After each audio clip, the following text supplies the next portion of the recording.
तो नाज़रीन, अभी हमारे साथ जुड़े हैं जनाब डिप्टी कमिश्नर करगिल बशीरुल हक चौधरी साहब, जो आज सांको के दौरे पे थे। चौधरी साहब, सबसे पहले तो गुलिस्तान चैनल में आपका खैर मकदम करते हैं सर। बहुत शुक्रिया आपका, बहुत शुक्रिया सर। सबसे पहले आप हमें ये बताएं कि होपफुली आपका पहला विज़िट होगा करगिल में, या इससे पहले आप करगिल आए, इतना आइडिया नहीं सर, कि आपका how was your first impression when you first landed eight Ladakh airport? मुझे बहुत अच्छा लगा। पहले तो सुना ही था कि बहुत पहाड़ हैं, बहुत रेगिस्तान टाइप का है, लेकिन मैं जब यहाँ उतरा तो मैं सच बताऊँ आपको कि मुझे इससे ज़्यादा खूबसूरत कोई जगह नहीं लगी। It's a very beautiful place, very beautiful people.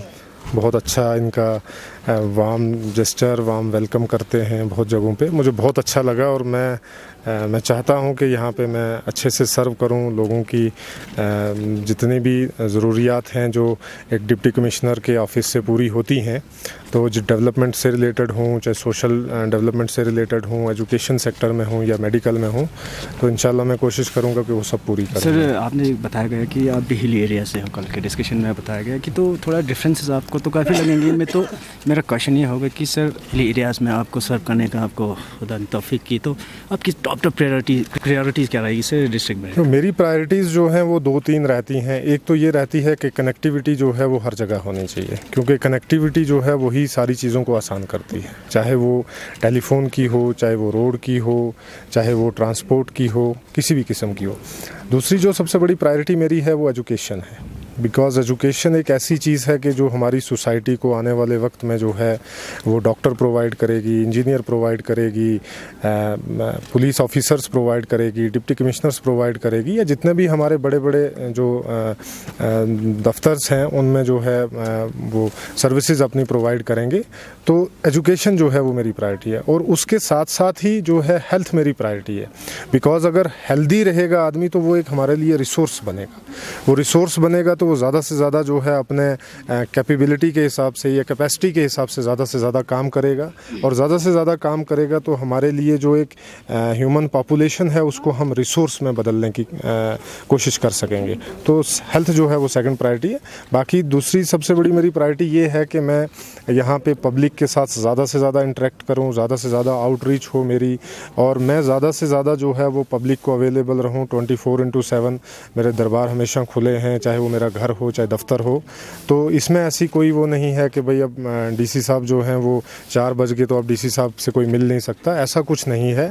Public के लिए मैं 24/7 जो है वो तैयार हूँ, और हमारी एक बहुत अच्छी टीम है। मुझे इतनी उम्मीद नहीं थी कि इतनी जल्दी हमारी एक अच्छी टीम बनेगी, लेकिन बहुत अच्छी टीम बनी हमारी। उसमें एसएसपी साहब का बहुत बड़ा रोल भी है। तो मैं चाहता हूँ कि ये हमारी टीम इसी तरीके से वर्क करती रहे।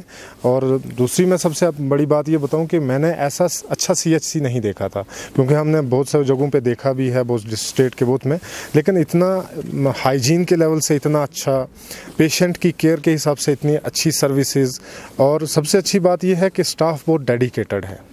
मैंने फ़र्स्ट टाइम देखा है कि किसी CHC में जो है वो हमारे जो पैरामेडिकल का स्टाफ है वो अपना एप्रन में जो है वो है।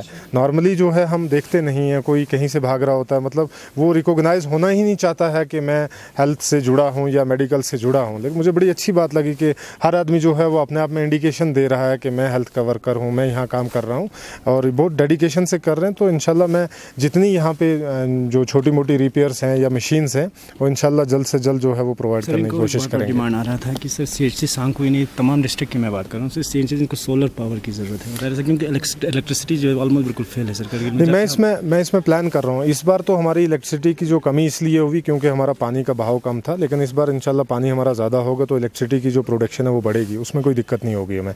लेकिन बात रही कि सोलर सिस्टम की, तो मैं ये प्लान कर रहा हूँ, तो आने वाले 1-2 महीने में जो हमारी जहाँ पे वर्कलोड ज़्यादा है या जो PHCs जो हैं वो ज़्यादा पॉपुलेशन को कैटर करती हैं, तो मैं वहाँ पे सोलर लाइट से, या अगर सोलर लाइट फिजिबल नहीं होगी तो हम उनको दूसरी इलेक्ट्रिसिटी की जो स्पेशल लाइन है उससे कनेक्ट कराएंगे। सर, और एक हॉस्पिटल रिलेटेड एक इनकी डिमांड थी कि सर फॉर एग्जांपल मैं द्रास लेता हूँ सर, नेशनल हाईवे पे पड़ते हैं NH 1D, और टूरिज़म के सेक्टर, टूरिज़म के हिसाब से भी द्रास काफ़ी, तो उसमें सर्जन की उनको काफ़ी ज़रूरत है सर। एक्सीडेंट ज़्यादा जो है वो करगिल द्रास एरिया में होते हैं। नहीं, हम प्लान कर रहे हैं, मेरी CMO साहब से भी कल मैं इनसे भी डिस्कस कर रहा था, हम एक बैठ के यहाँ पे एक रैशनल वे में जो है वो रोटेशंस करेंगे डॉक्टर की, ताकि पूरी डिस्ट्रिक्ट्स की नीड्स जो है वो पूरी हो। ऐसा नहीं हो कि कुछ ही जगहों पे हम उन डॉक्टर्स को प्लेस करेंगे, हम उनको रोटेशन बेसिस पे जो है हर जगह जो है वो एटलीस्ट जो है हफ्ते में 2-3 दिन जो है डॉक्टर है वो ऐसी जगहों पे जो है वो अवेलेबल रहे।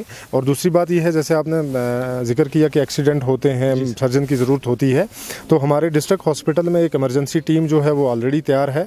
वो किसी भी समय पे मतलब विदिन 15 मिनट्स और 10 मिनट्स जो है वो एक्टिवेट होके जिस एरिया में वो एक्सीडेंट हैपन होगा वहाँ पे जो है वो पहुँचेगी। और मैं दुआ भी करता हूँ और उम्मीद भी करता हूँ कि इंशाल्लाह ऐसे जो हादसात हैं वो ना पेश आएँ, ताकि हम जो है वो और अच्छे से ग्रो कर सकें। सर मेरा आखिरी सवाल होगा आपसे, इलेक्शन नज़दीक है तो आपकी तरफ से डिस्ट्रिक्ट ऑफिसर्स, गवर्नमेंट एम्प्लॉइज़ और बिलखुसूस लद्दाख के आवाम का आपकी क्या मैसेज रहेगी सर? इश्यूज़ जो है, ग्रीवेंसेस जो है वो तो दिन ब दिन बढ़ते जा रहा है। देखो, हमें सबसे पहली बात ये है कि लद्दाख में जितने भी हमारे एम्प्लॉइज़ हैं, तो जहाँ तक मैंने देखा है काफ़ी डेडिकेटेड हैं। कुछ चीज़ों पे, कुछ जगहों पे हमारी कमी भी है, इंशाल्लाह हम उसको आने वाले वक्त में दूर भी करेंगे। और सबसे बड़ी बात मैं ये आपको ये बताऊं कि हमारे यहाँ पे जितने भी एम्प्लॉइज़ हैं वो डेडिकेटेड हैं। खासकर मैंने DC ऑफिस में देखा, वो बहुत फ्री एंड फेयर हैं, बहुत ही इम्पार्शियल हैं, किसी के साथ पार्शलिटी या ऐसी चीज़ों में जो है वो इन्वॉल्व नहीं है। तो मेरी कोशिश ये है और इंशाल्लाह हम इसको पूरा करेंगे कि हम जो भी ड्यूटीज़ जो हैं या जो भी रिस्पॉन्सिबिलिटीज़ हैं गवर्नमेंट की तरफ से हमारे ऊपर आयद हुई हैं, हम उनको बहुत ही अच्छे से और बाखूबी तौर से निभाएंगे। और कोशिश करेंगे कि गवर्नमेंट की जो एक्सपेक्टेशन हैं या जो गवर्नमेंट के जो नॉर्म्स हैं या एज एन ऑफिसर हमारी क्या रिस्पॉन्सिबिलिटी है, उनमें हम खरा उतरें। Thank you sir, thank you so much.